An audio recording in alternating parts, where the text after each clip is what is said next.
함께 읽으실 말씀으로 오늘 하나님의 나라로 들어가는 믿음의 문, 하나님의 나라로 들어가는 믿음의 문이라는 제목으로 함께 말씀을 나누겠습니다. 우리가 살아가고 있는 이 조금은 반복적으로 느껴지는 우리의 이 삶은 참으로 아름답고 조화롭습니다. 왜냐하면 우리의 일상들은 거룩한 아버지 하나님의 성품과 의로우신 그분의 다스림을 배워 또한 그분을 닮아가는 훈련을 하는 학교와 같기 때문입니다. 이 학교는 표적과 기사를 담는 그릇이기도 하면서 하나님의 말씀대로 살아보는 훈련 센터이기도 합니다. 우리의 믿음의 선배들도 우리와 똑같은 어려움들 속에서 믿음으로 살아냈습니다. 오늘 우리에게 주신 말씀 속에는 바울이 큰 고초를 겪은 후에도 여전히 주님의 몸된 교회를 권면했고 또 장로들을 세워서 성도들을 돌봤고 또 새롭게 시작된 그 예수의 공동체를 정비한 후에 시리아 안디옥 교회로 돌아가는 여정이 기록되어 있습니다. 제가 이 이야기를 읽는 동안 가졌던 느낌이 있었는데요. 바울이 자신을 파송했던 교회로 복귀하면서 전도팀을 위해서 헌신하고 기도해 주던 그 제자들과 오래도록 함께 있었다는 그 기록이 마치 제게는 하늘나라로 돌아가 영원토록 기쁨 속에 살았다는 느낌으로 다가왔습니다. 그런 거 있지 않습니까? 동화 속에 나오는 그 페어리 테일즈라고 live ever happily ever after 뭐 이렇게 끝나는 거 있지 않습니까? 뭐 그런 느낌. 그런데 바울에게만 이것이 첫 번째 전도 여행이었을 뿐만 아니라 시리아 안디옥 교회 공동체에게도 이것은 처음이었습니다. 마찬가지였죠. 그런데 거의 1년 만에 다시 보는 얼굴들이었고 그간에 있었던 수많은 에피소드들은 이 안디옥 교회가 처음 이들을 파송할 때만 해도 아무도 상상하지도 못했던 일들이었을 것입니다. 마치 전투에서 승리하고 돌아오는 군사들을 맞이하듯이 말입니다. 또 그들이 풀어놓은 이야기 보따리들 하나하나에 우와 하면서 감탄하면서 이야기를 들었을 것 같습니다. 시리아 안디옥 교회의 형제 자매들이 환난과 고초를 겪었을 그 바울과 바나바 일행을 위로하는 따뜻한 환대로 맞이하는 모습이 연상되지 않습니까? 아마도 우리가 하나님의 나라에 도착하는 날, 여러분과 제가 하늘나라에 도착하는 날, 우리가 이런 얘기만 하면 이렇게 목이 메는지 모르겠습니다. 우리들이 이렇게 하나님 나라에 도착하는 날, 우리는 먼저 된 믿음의 선배들과 함께 무슨 이야기를 나누며 기뻐할까요? 상상해 보십시오. 우리보다 먼저 갔던 믿음의 선배들, 단순히 여러분의 할아버지, 할머니, 어머니 그 말고 구약의 성도들, 그리고 신약의 사도들, 그리고 그렇게 먼저 죽었던 속사도와 그 제자들 말입니다. 그렇게 중세까지 이어오고 근대까지 이어왔던 그 수많은 주님의 제자들 말입니다. 그러니까 모두에게 열린 그 하나님의 나라의 믿음의 문은 단순히 우리가 하나님의 나라에 들어갈 수 있게 됐다는 사실만으로 우리를 기쁘게 하지 않습니다. 그 문을 통과하여서 들어선 하나님의 나라에서는요, 먼저 된 자나 나중 된 자가 상관이 없습니다. 그저 함께 이야기하며 음식을 나누며 그런 교제가, 영원한 교제가 있음을 우리에게 말해주고 있습니다. 그런데 하나님께서는 자신의 나라에 들어오시도록 그 문을 여시는 일에 굳이 사도들을 어려움 속에 밀어넣는 형식으로 그 일에, 그 구원의 사역에 참여하게 했던 이유는 무엇일까요? 그냥 문을 그냥 활짝 열어놓으시면 되고 말이죠. 수많은 이방인들과 수많은 믿는 유대인들이 다 그 하나님의 나라의 믿음의 문으로 들어오게 하면 되지 않습니까? 그죠? 근데 왜 굳이 사도들을 보내서 굳이 어려움을 당하게 하고 굳이 환난을 통과하게 하느냐 이 말입니다. 하나님의 의로운 성품은 럭비공처럼 어디로 튈지 잘 모릅니다. 세상에 대해서.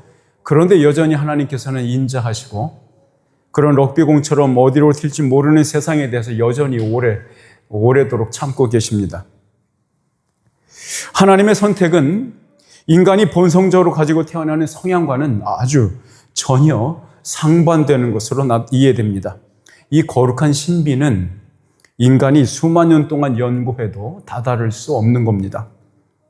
오늘 우리 손에 들려진 이 거룩한 하나님의 말씀은 다른 무엇보다 주님의 몸된 교회를 염려하는 성령님의 일하심에 집중하고 있는 것 같습니다.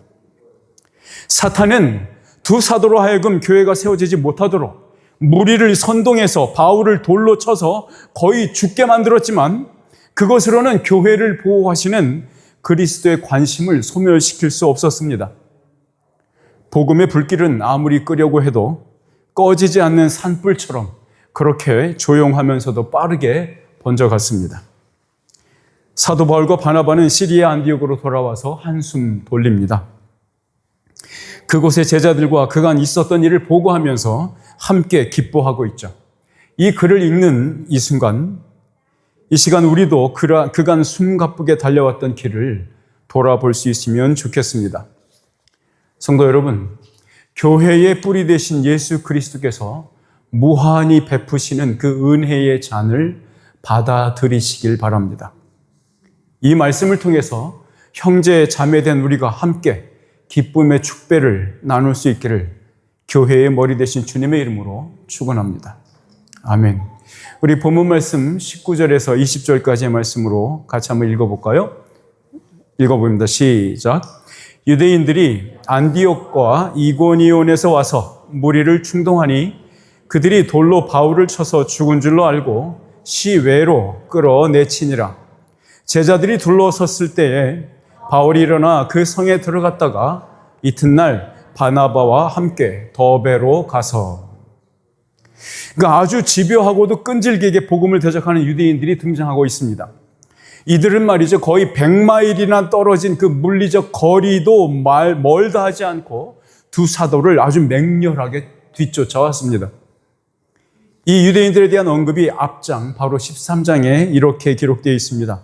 13장 50절 말씀입니다. 같이 읽어볼까요? 이에 유대인들이 경건한 귀부인들과 그 신의 유력자들을 선동하여 바울과 바나바를 박해하게 하여 그 지역에서 쫓아내니, 바로 이 유대인들이 안디옥과 이고니온에서부터 이곳 루스드라까지 쫓아와서 또다시 이방인 무리들을 충동적으로 선동하고 있는 겁니다. 그런데 질문을 할 수 있어요. 그러면 이 분노로 가득한 유대인들, 이 먼 길을 마다하지 않고 쫓아왔던 이 유대인들이 과연 무슨 말로 이 루스드라의 군중들을 충동시켰을까요? 이 루스드라의 군중들은 유대인들이 없었어요. 그냥 다 이방인입니다. 헬라인 쪽이에요.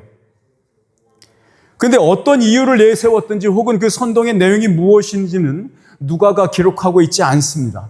그런데 분명한 것은 두 사도에게 한껏 기대를 품고 있던 무리들의 마음에 실망감 혹은 바울을 향한 악한 미움의 감정을 갖도록 했던 것으로 보입니다. 이 유대인들이 어떻게 그 루스드라에 살던 무리로 표현된 사람들을 구워 삶았는지 추론해 보기 위해서는 바로 앞구절이 묘사했던 상황을 돌아볼 필요가 있습니다. 이렇게 써 있습니다. 바울과 바나바는 음식과 기쁨으로 여러분의 마음에 만족하게 하신 분은 제우스 신이 아니라 하나님이다 라고 설득했던 거 기억나시죠? 여러분들이 지금까지 음식과 기쁨으로 세상의 만족을 누리며 행복하게 살게 했던 그분은 여러분들이 섬기고 있던 제우스 신이 아니라 하나님입니다 라고 이렇게 하나님을 선포했던 것. 그런데 그 무리가 자신들을 제우스나 헤르메스 신으로 받들어 숭배하려는 행위를 그것으로 그 말로 멈추게 했던 것 기억하시죠? 아마도 이 유대인들은 자신들이 섬겨왔던 유일신 하나님의 속성을 왜곡시키면서까지도 이 루스드라 사람들을 선동하려고 했던 것은 아니었을까요? 저 두 사람의 이야기를 믿게 되면 이렇게 선동한 겁니다. 저 두 사람의 바울과 바나바의 이야기를 믿게 된다면 너희들은 더 이상 물질적 풍요나 미래는 기대하기 힘들 거다라는 말로 꼬드겼을 것 같아요. 여러분, 적의 적은 친구다라는 말 들어보셨죠? 아니면 너희 루스드라 사람들이 나사렛 예수를 믿게 된다면 그것은 로마 정부의 정책에 대항하는 일이 될 것이고 로마는 군대를 보내어서 너희를 아주 짓밟아 버릴 것이라고 호도했을 것일 수도 있습니다. 그러니까 요즘 우리나라에 보이는, 한국에 보이는 아주 극우화된 기독교인들과 무속인들이 하나의 정치 세력화하는 현실, 상상이 안 되죠? 어떻게 그렇게 만나는지. 근데 그런 일이 벌어지고 있는 겁니다. 좀 폭넓게 추론하자면 루스드라 지역이 다른 이웃 도시들과 연계해서 얻을 수 있는 경제적인 이익들을 잃게 될 거라고 부추기고 있는 거죠. 그러니까 루스드라는 경제적으로는 고립될 것이고 정치적으로는 로마 정부의 적대 세력이 될 것이고 결국 그동안 혜택을 많이 입었던 그래서 풍족한 생활이 아니라 빈곤에 처해질 것이라고 겁박하고 있는 것일 수도 있습니다. 그렇지 않고서야, 지금 제가 말씀드린 이런 내용이 아니고서야 평생 걸어보지 못한 그 사람들의 눈앞에서 이렇게 세웠던 그 광경을 목격한 사람들인데, 그런데 갑자기 그 사람들이 돌연 이렇게 무자비하고 잔인한 일을 할 수 있었을 것이라고 보기는 어려운 겁니다. 어떻게 충동했을까요? 바울이 성난 군중 앞에서 돌에 맞아 거반 죽고 있을 때 그 사람은 왜 바울은 혼자 있었을까요? 그의 옆에는 도움을 주거나 막아줄 사람이 없었던 것으로 보입니다. 바울을 혼자 있게 하는 상황을 만들어서 습격하는 계획을 짰었을 수도 있습니다. 그렇게 사도 바울은 거칠게 숨을 들이쉬면서 달려드는 자들로부터 피하지도 못한 채 그저 사납게 날아오는 그 돌들에 맞아 거의 숨통이 끊어진 것 같은 상태가 될 수밖에 없었습니다. 여기저기 터졌습니다. 부어오른 바울의 얼굴을 보십시오. 몸은 어디에 고장났겠죠. 부러졌을 수도 있고. 그런데도 아직도 분이 풀리지 않은 그 사람들의 손에 의해 들려서 쓰레기처럼 도시 바깥으로 내쳐졌습니다. 완전히 의식을 잃어버린 바울을 죽은 줄 알고 갖다 버린 것으로 보이죠. 감사하게도 루스드라 출신의 제자들이 이 소식을 듣고 곧바로 바울을 찾아냈고 그를 둘러쌌습니다. 바울의 상태를 확인해 보려고 그렇게 했거나 혹은 더 이상 바울이 그 무리들이 가하는 폭력으로부터 좀 구해내고자 그렇게 담을 쌌었을 수도 있죠. 어떻게 된 일인지 다 죽어가던 바울이 툴툴 털고 일어납니다. 이 책의 저자인 누가는요, 이 바울의 회복에 대해서 놀라움을 표현하려고 한 듯합니다. 누가는 바울에게서 직접 이 이야기를 들었을 것입니다. 아마 바울 자신도 자신의 몸에 무슨 일이 일어난 것인지 정확히 기억하지 못하고 있는 것은 아니었을까요? 바울은 이 사건을 기억하면서 참으로 뭔가 기억할 수 없었던 것이 많았던 것으로 보입니다. 무슨 일이 일어났는지 정확히 자기도 모르는 거예요. 우리는 우리의 믿음의 선배들이 어떤 고초를 겪었는지 남겨진 역사의 기록을 통해서 알고 있습니다. 여러분, 글라디에이터들 아시죠? 글라디에이터. 영화 몇 번 나왔죠? 그 글라디에이터들이 생사를 걸고 그 싸움을 벌이던 그 로마의 큰 경기장 안에서 사자나 호랑이의 놀잇감에 먹이가 됐던 일, 폭군 네로 황제의 정원을 밝히기 위해서 쓰였던 인간 횃불로 쓰였던 우리의 믿음의 선배들 말입니다. 그들은 그저 그들의 믿음은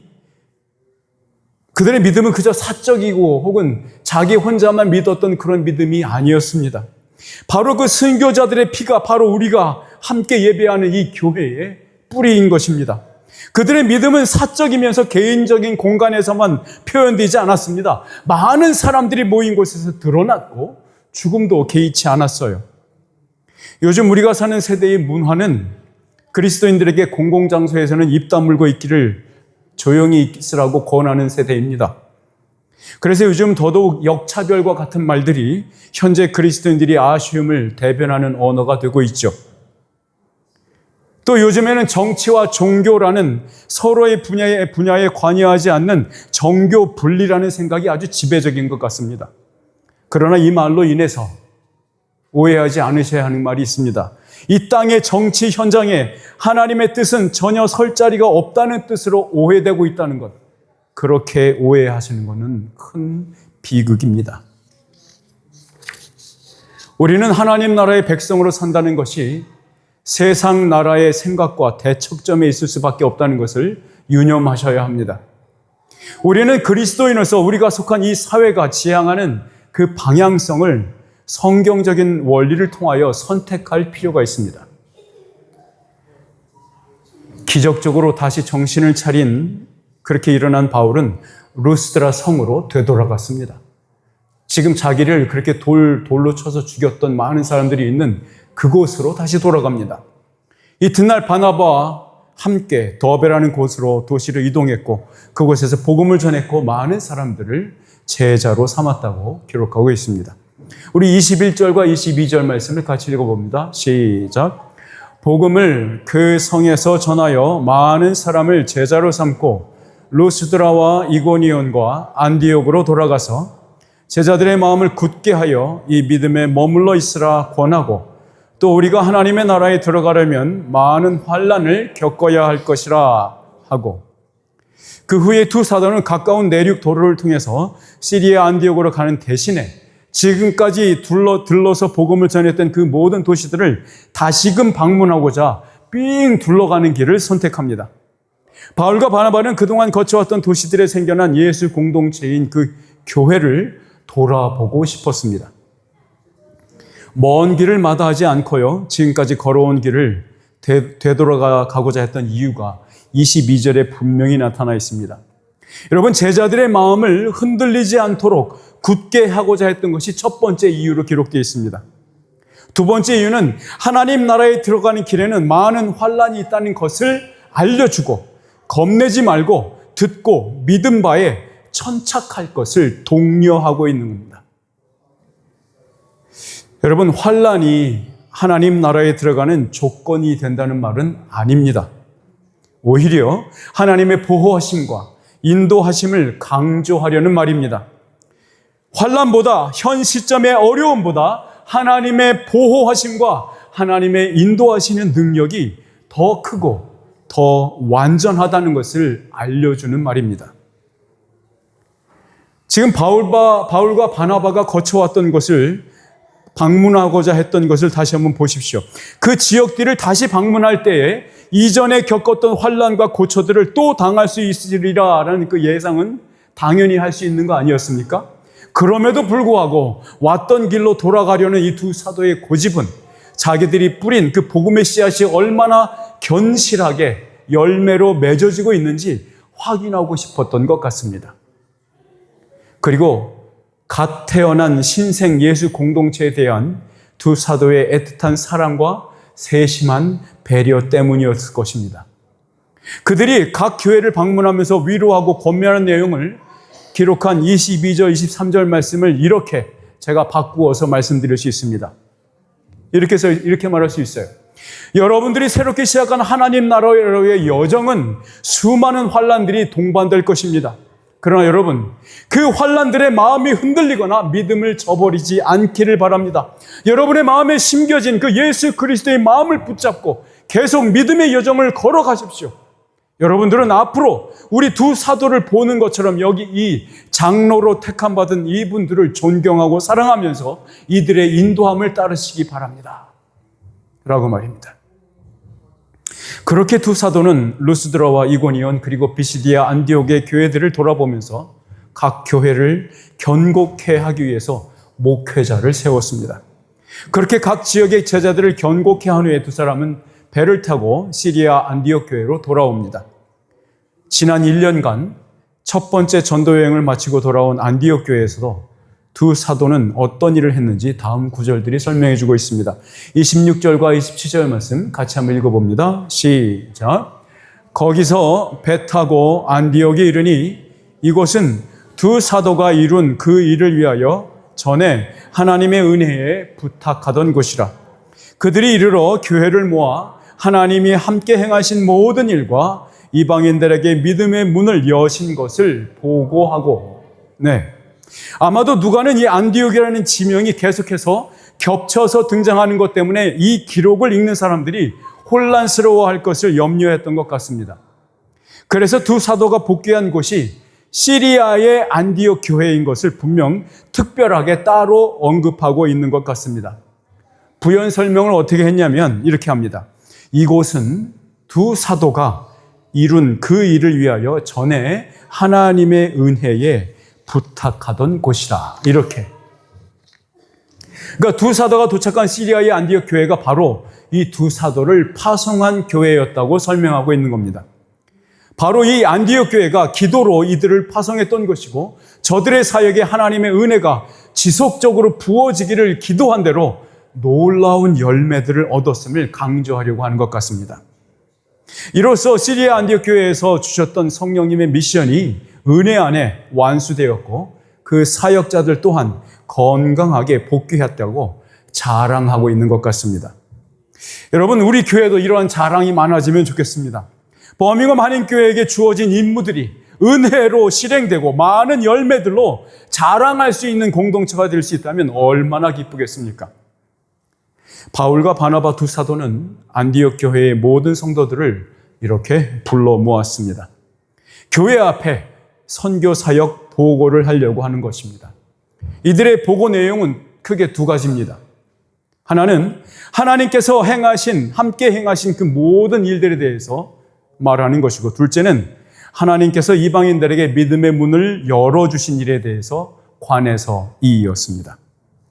이들의 보고 내용 중에 하나님이 함께 행하시는 모든 일이라는 것은 분명히 두 사도가 방문했던 장소마다 하나님이 어떻게 이끄셨는지에 관한 것이었을 겁니다.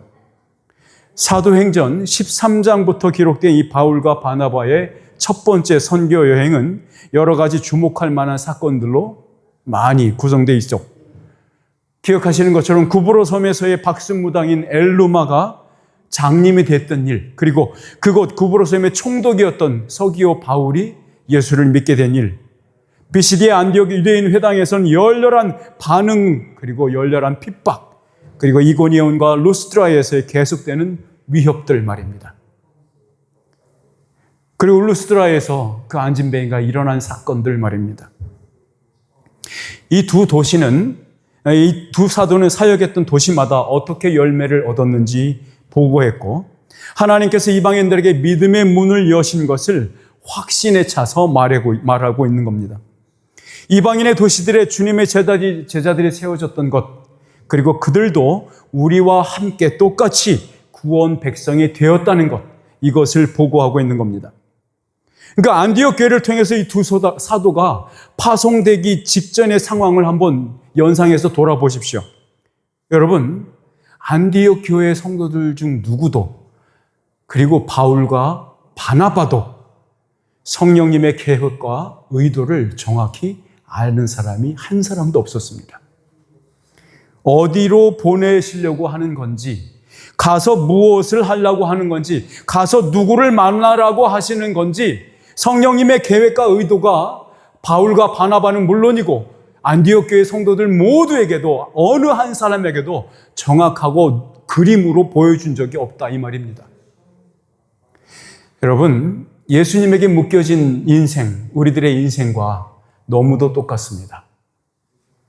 예수를 믿는다는 것이 그렇게 우리에게 구체적인 계획이나 앞으로 어떤 집에 살 것이라든가 어떤 사람을 동역자로 만날 것이라든가 하는 것들에 대해서 확실하거나 분명해지는 것을 의미하지 않습니다.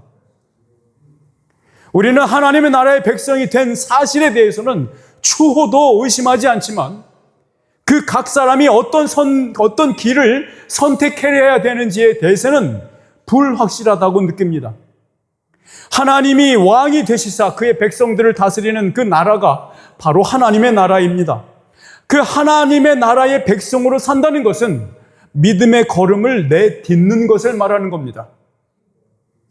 여전히 눈앞에 보이는 게 없어도, 여전히 여러분이 가서 누구를 만날지 몰라도, 여러분의 배우자가 누가 될지 몰라도 믿음의 길을 내걷는 거예요. 하나님의 나라를 살았던 믿음의 백성들이 공통적으로 갖는 특성이 있습니다. 그 특성들을 정리하기 위해서는 아브라함과 모세의 경우를 살펴보는 게 도움이 될 것 같습니다. 먼저 아브라함의 인생에 대해서 성경이 어떻게 평가를 하고 있는지 잠깐 볼까요? 히브리서 11장에 기록되어 있는 8절에서 10절까지의 말씀 같이 읽어보겠습니다. 시작. 믿음으로 아브라함은 부르심을 받았을 때에 순종하여 장래의 유업으로 받을 땅에 나아갈새 갈 바를 알지 못하고 나아갔으며 믿음으로 그가 이방의 땅에 있는 것 같이 약속의 땅에 거류하여 동일한 약속을 유업으로 함께 받은 이삭 및 야곱과 더불어 장막에 거하였으니 이는 그가 하나님이 계획하시고 지으실 터가 있는 성을 바랐음이라. 아멘. 그러니까 아브라함은 자신의 마음 한켠에 늘 자리 잡고 있었던 안전한 여행이 될지에 대한 불안함, 그리고 자기가 앞으로 어떤 미래를 가지게 될지에 대한 불확실성 때문에서 아브라함이 흔들리지 않았다고 말하고 있는 겁니다. 여전히 불안했어요. 여전히 알지 못했어요. 여전히 무슨 일이 벌어질지 몰랐다 이 말입니다. 그런데도 흔들리지 않았다 이 말입니다. 도리어 하나님의 말씀인 약속을 기준으로 삼고 살았다라고 평가하고 있는 겁니다. 만약에 기억해 보십시오. 하나님의 약속이, 하나님의 말씀이 흔들리는 것이라면, 왔다 갔다 하는 것이라면 10년 전에는 이랬고 100년 전에는 다르게 평가할 것이 하나님의 말씀이라면 여러분 믿을 수 있습니까? 누가 믿을 수 있습니까? 아무도 믿지 못합니다. 그런데 보십시오. 하나님은 약속하신 그대로 자신의 아들을 보내셨고 약속하신 그대로 이곳에 교회를 삼으셨고 약속하신 그대로 우리를 아버지의 나라로 불러들이실 것입니다. 아버지의 기준, 아버지의 말씀은 흔들리지 않습니다. 바뀌지 않습니다. 아브라함은 동일한 약속을 받은 믿음의 백성들과 함께 같은 장막 안에 거하였습니다. 이들이 그렇게 살 수 있었던 유일한 이유, 딱 한 가지는 하나님께서 일하심과 그 지혜가 온전하며 완전하다는 것을 그들은 믿었기 때문입니다. 여러분, 시리아 안디옥 교회가 이 두 사도를 성령에 의지하여 파송하려고 했을 때 느꼈을 불안감과 불확실함에 대한 의구심이 왜 안 들었겠습니까? 믿음으로 산다는 것은 세상에 대하여 품을 수 있는 개연성 혹은 불안한 가능성보다 하나님의 약속이 주는 필연성을 바라보고 가는 것입니다. 모세에 대한 평가는 우리로 하여금 그 하나님의 나라에 사는 백성, 믿음의 백성이 어떤 선택을 하며 살아야 하는지를 보여주는 그 모델을 제공해 줍니다. 히브리서 11장 24절로 26절 말씀 같이 한번 읽어봅시다. 시작. 믿음으로 모세는 장성하여 바로의 공주의 아들이라 칭함받기를 거절하고 도리어 하나님의 백성과 함께 고난받기를 잠시 죄악의 낙을 누리는 것보다 더 좋아하고 그리스도를 위하여 받는 수모를 애굽의 모든 보화보다 더 큰 재물로 여겼으니 이는 상 주심을 바라봄이라. 여러분, 모세는 세상이 보장하는 낙과 즐거움을 택하였기보다는 하나님의 백성과 함께 고난받기를 선택했습니다. 이 모세가 이런 선택을 할 수 있었던 이유가 이것입니다. 뭐라고 써 있냐면 그리스도를 위하여 받는 수모를 애굽의 모든 보화보다 더 큰 재물로 여겼으니. 좀 이상하죠? 여러분, 모세는 언제 사람입니까? BC 1400년, BC 15세기 사람입니다. 기원전 15세기. 그렇죠? 근데 지금 이것을 기록한 것은 AD 1세기예요. 그런데 뭐라고 기록합니까? 그리고 그가 어떻게 그 낙을, 기쁨을, 행복을 선택하기보다는 순환받고 고난받는 일을 선택했을까? 뭐라고 설명하냐면 그리스도를 위하여 받는 수모를 애굽의 모든 보화보다 더 큰 재물로 여겼다. 이렇게 말하고 있는 거잖아요. 그리스도를 위하여 받는 수모라고 묘사하고 있어요. 어떻게 1400여 년 전의 모세의 선택이 오늘날 그 현재의 그리스도를 위한 일이 된다는 말입니까? 우리는 여기서 이렇게 똑같이 질문할 수 있습니다. 오늘 우리가 하나님의 백성들과 한 장막에 함께 고난을 견뎌내는 일은 지금도 살아계셔서 하늘 성소에서 자신의 거룩한 통치, 거룩한 나라를 통치하시는 그리스도를, 그 그리스도를 위해 받는 수모로 여김을 받을 수 있는가? 라는 질문으로 말입니다. 여러분, 하나님의 나라에 들어간 믿음의 백성들은 단지 예수님께서 십자가에서 죽고 부활한 이후에야만 생겨난 것이 아닙니다. 도리어 예수님의 성육신과 고난, 그리고 부활과 승천이 성취되기 한참 이전부터 존재해 왔습니다. 하나님의 나라는 보이지 않습니다. 오히려 보이지 않게 우리로 하여금 더욱더 바라보게 만듭니다. 우리로 하여금 열망하게 하고 더욱 좋아하게 하고 더더욱 따르게 만듭니다. 약속의 말씀이 그토록 기다려왔던 구원의 문이 그 이방인을 향해서도 활짝 열렸음을 보고하는 이 두 사도의 가슴은 얼마나 벅차고 감격스러웠을까요? 이 하나님의 놀라운 지혜와 경륜을 깨달은 그 두 사도는 얼마나 큰 영광을 그에게 돌려드렸을까요? 본문 사도행전 14장 28절 이렇게 말하고 있습니다. 함께 읽을까요? 제자들과 함께 오래 있으니라. 저는 이 한 지역교회를 담당하는 목회자로서 한 가지 바람을 가지고 있습니다. 함께 모이는 주일 예배마다 여러분의 숨통을 트이게 하는 하나님의 거룩한 임재를 보고 싶습니다. 예배를 통해서 영혼 깊숙이 생명의 숨을 깊이 들이키고 내쉬면서 하나님의 영광을 찬미하는 것을 보고 싶은 겁니다. 그렇게 이렇게 하나의 장막 안에서 또한 하나님의 나라의 믿음의 백성으로서 함께 하나님께서 예비한 그 한 성을 바라보면서 오늘의 고난을 함께 견디며 걸어나가는 은혜가 넘치는 것을 우리 공동체 안에서 보기 원합니다. 성도 여러분, 오늘 우리가 아직 고난 속에 있다고 생각해 봅시다. 여러분들이, 여러 사람이 고난 속에 있습니다. 그런데 그것이 우리를 향해서 하나님께서 너 인생 잘못 살았다라고 혼내며 꾸짖으시는 음성이 아니라는 것을 믿으시기 바랍니다. 우리가 하나님의 나라의 믿음의 백성으로서 제대로 된 선택을 하며 살고 있다는 증거는 바로 이겁니다. 내가 누구와 함께 걷고 있지? 이거를 확인해야 합니다. 하나님께서 동행하고 계신다는 것을 여러분 믿음의 눈으로 확인하시기를 주님의 이름으로 축원합니다.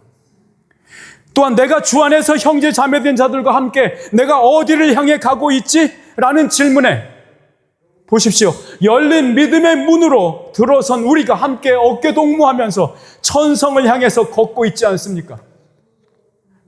오늘 우리가 이러한 믿음에 머물러 서 있기를 원하신다면, 선택하신다면 내일 우리는 이러한 상을 받게 될 것입니다. 범행원 하나님께 공동체 속에 여러분 속한 모든 영혼들이 마지막 날에 이러한 주인의 평가를 받을 수 있다면 얼마나 좋겠습니까? 우리 함께 큰 목소리로 서로를 위해 축복하는 심정으로 우리 다 같이 일어나서 이 말씀을 한번 같이 읽어볼까요? 앞에 스크린에 떠 있는 그 말을 한번 큰 소리로 서로를 향해 축복하면서 이 말씀을 한번 읽어봅시다. 시작. 잘하였도다. 없습니까? 제가 읽겠습니다. 예수님께서 이렇게 말씀하셨습니다. 잘하였도다. 착하고 충성된 종아. 네가 적은 일에 충성하였음에 내가 많은 것을 내게 맡기리니 내 주인의 즐거움에 참여할지어다.